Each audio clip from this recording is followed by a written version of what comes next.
Wayne has called from Leeds. Hi, Wayne. Hi, Sheila. You okay? Yes, thanks, yeah. Good. I just called in because I'm listening to this conversation and I'm sat there shouting at the radio as you do.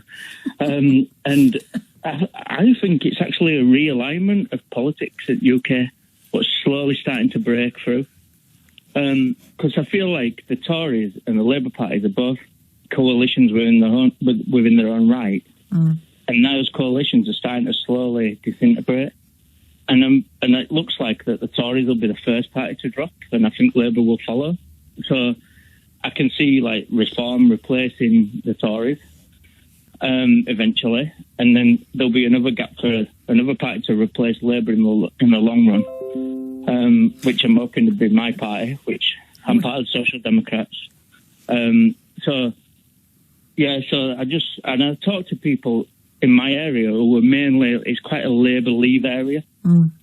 And people are like, I voted Boris because I wanted Brexit done, but I can't go back to the Tories.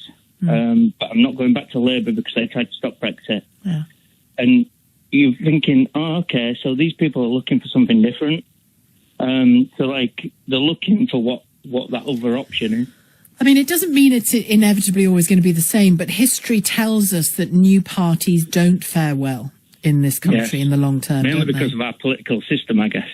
And it's like I say, like if we had PR, for example, you'd see the Tories and the Labour Party split up because their coalition's no longer needed.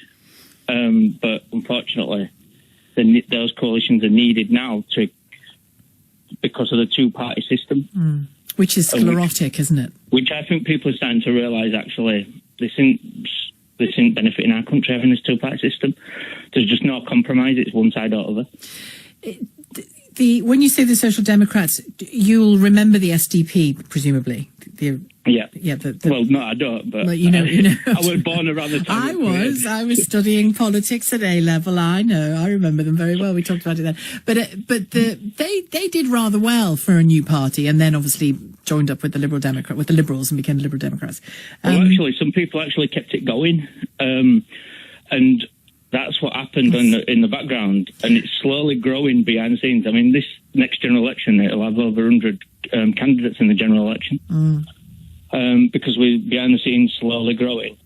I'm a city councillor in Leeds now for the Social Democrats because I got elected 2 years ago.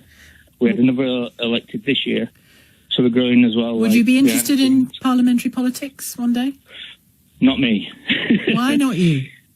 Because I got into politics mainly because I wanted to fight from where I live and improve where I live. I felt I was let down by the Labour councillors, and I stepped up to prove that actually more could be done to make where we live better. And good for you. Good for you for getting involved, because I think I'd like to do more on this. I must give it some proper thought. I think there is space, more than space, it's long overdue really, time to sort of not necessarily reboot at parliamentary level, but reboot how we do politics, who gets involved in politics. You know, there are some brilliant local councillors. I know because I've been helped by some brilliant local councillors over the year. But there are some shockers as well. And it's the same with MPs, I suppose. But there are different ways, aren't there, to do politics? And it sounds like you've, got off your backside, Wayne, and found a way to get involved. Good on you. That's Wayne in Leeds. It's 1:47.